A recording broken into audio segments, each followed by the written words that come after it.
NCERT Hindi dictation शुरू होगी 3 second बाद। शुरू। अक्सर जब मैं एक के बाद एक सभा में जाता तो श्रोताओं से मैं अपने इस देश की चर्चा करता, हिंदुस्तान की और साथ ही भारत की, जो जाति के संस्थापक भरत के नाम पर आधारित इसका प्राचीन संस्कृत नाम है स्टॉप। मैंने शहरों में ऐसा काम किया क्योंकि वहाँ के श्रोता अपेक्षाकृत आधुनिक थे और वे अधिक दमदार भाषण की उपेक्षा करते थे स्टॉप। पर सीमित नज़रिए वाले किसानों को मैंने इस महान देश की बाबत बताया स्टॉप, जिसकी मुक्ति के लिए हम संघर्ष कर रहे हैं कोमा, कि कैसे इसका हर हिस्सा दूसरे से भिन्न होते हुए भी भारत है स्टॉप। मैंने उन्हें उत्तर से दक्षिण और पूरब से पश्चिम तक किसानों की सामान्य समस्याओं की जानकारी दी और उसे स्वराज की भी, जो कुछ विशेष लोगों के लिए नहीं कोमा सबके लिए कोमा भारत के हर हिस्से के लिए एक सा होगा स्टॉप। मैंने उन्हें सुदूर उत्तर पश्चिम में खैबर पास से कन्याकुमारी या केप कोमरिन तक अपनी यात्रा के बारे में बताया स्टॉप। मैंने बताया कि कैसे हर जगह मुझसे किसानों ने एक जैसे सवाल पूछे कोमा, क्योंकि उनकी समस्याएं समान थी, गरीबी, कर्ज, निहित स्वार्थ, जमींदार, महाजन, भारी लगान और कर, पुलिस के अत्याचार, और यह सब उस ढांचे में लिपटे हुए थे जिसे हमारे ऊपर विदेशी हुकूमत ने आरोपित किया था स्टॉप। साथ ही यह भी कि राहत भी सबके लिए आनी चाहिए स्टॉप। मैंने इस बात की कोशिश की कि वे भारत को अखंड मानकर उसके बारे में सोचे स्टॉप। साथ ही थोड़ा बहुत उस विराट विश्व के बारे में भी सोचे कोमा, जिसके हम एक हिस्से हैं पेरा। यह काम बहुत आसान नहीं था, पर उतना मुश्किल भी नहीं था जैसा मैंने सोचा था स्टॉप। हमारे प्राचीन महाकाव्यों, पुरा गाथाओं और दंत कथाओं की उन्हें पूरी जानकारी थी स्टॉप। इस साहित्य ने अपने देश की अवधारणा से उन्हें परिचित करा दिया था स्टॉप। इन लोगों में से हमेशा कुछ ऐसे भी होते थे जिन्होंने भारत के चारों कोनों में स्थित धार्मिक स्थलों की यात्रा की थी स्टॉप पेरा। कभी कभी जैसे ही मैं किसी सभा में पहुंचता था कोमा, मेरे स्वागत में अनेक कंठों का स्वर गूंज उठता था, भारत माता की जय स्टॉप। मैं उनसे अचानक प्रश्न कर देता कि इस पुकार से उनका क्या आशय है। मेरा प्रश्न उन्हें मनोरंजक लगता और चकित करता स्टॉप। उनकी ठीक ठीक समझ में नहीं आता कि वे मुझे क्या जवाब दे, और तब वे एक दूसरे की ओर और फिर मेरी ओर ताकने लगते स्टॉप। मैं बार बार सवाल करता जाता स्टॉप।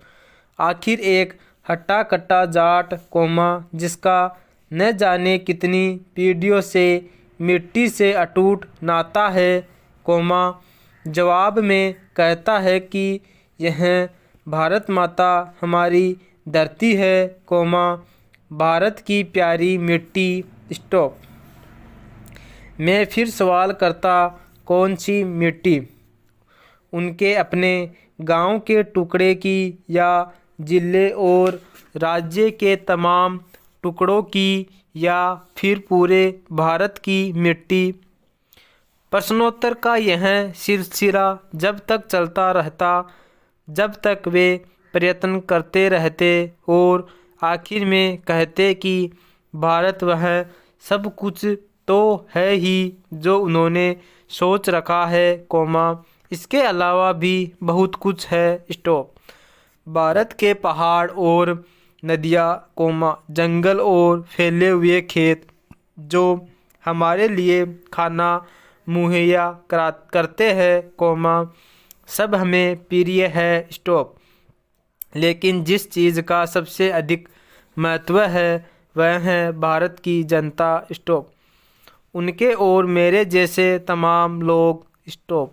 वे सब लोग जो इस विशाल धरती पर चारों ओर फैले हैं। स्टॉप। भारत माता मूल रूप से यही लाखों लोग हैं और उसकी जय का अर्थ है इसी जनता जनार्दन की जय। स्टॉप। मैंने उनसे कहा कि तुम भारत माता के हिस्से हो, एक तरह से तुम खुद ही भारत माता हो। स्टॉप। जैसे जैसे यह विचार धीरे धीरे उनके दिमाग में बैठता जाता, उनकी आंखें चमकने लगती मानो उन्होंने कोई महान खोज कर ली हो। पेरा। भारत की विविधता अद्भुत है, प्रकट है, वह सतह पर दिखाई पड़ती है और कोई भी उसे देख सकता है। स्टॉप। इसका ताल्लुक शारीरिक रूप से भी है और मानसिक आदतों और विशेषताओं से भी। स्टॉप।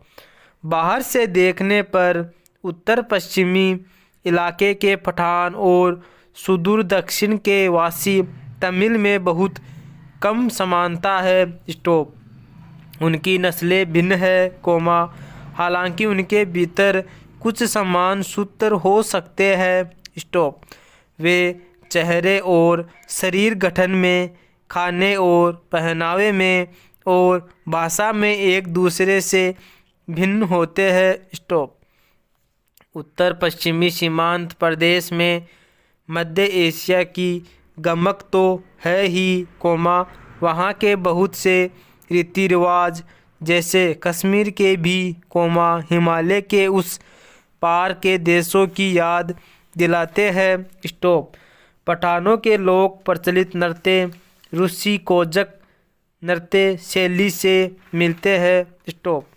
इन तमाम भिन्नताओं के बावजूद पठान पर भारत की छाप वैसी ही स्पष्ट है जैसी तमिल पर।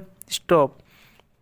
इसमें कोई अचरज नहीं, क्योंकि सीमा के ये प्रदेश, और साथ ही अफ़गानिस्तान भी, भारत के साथ हजारों वर्ष से जुड़े रहे हैं। स्टॉप। ये पुराने तुर्क और दूसरी जातियाँ जो अफ़गानिस्तान और मध्य एशिया में बसी थी, इस्लाम के आने से पहले बौद्ध थी और उससे भी पहले वैदिक काल में हिंदू थी। स्टॉप। सीमांत क्षेत्र प्राचीन भारतीय संस्कृति के प्रमुख केंद्रों में से था। स्टॉप। अब भी स्मारकों और मठों के ढेरों ध्वस्त अवशेष उसमें बिखरे हैं, विशेष रूप से तक्षशिला के महान विश्वविद्यालय के, जो 2000 वर्ष पहले अपनी प्रसिद्धि की चरम सीमा पर था। स्टॉप। सारे भारत के साथ ही एशिया के विभिन्न भागों से विद्यार्थी यहाँ खींचे आते थे। स्टॉप। धर्म परिवर्तन से अंतर जरूर आया, पर उन क्षेत्रों के लोगों ने जो मानसिकता विकसित कर ली थी वह पूरी तरह नहीं बदल सकी। पूर्ण विराम।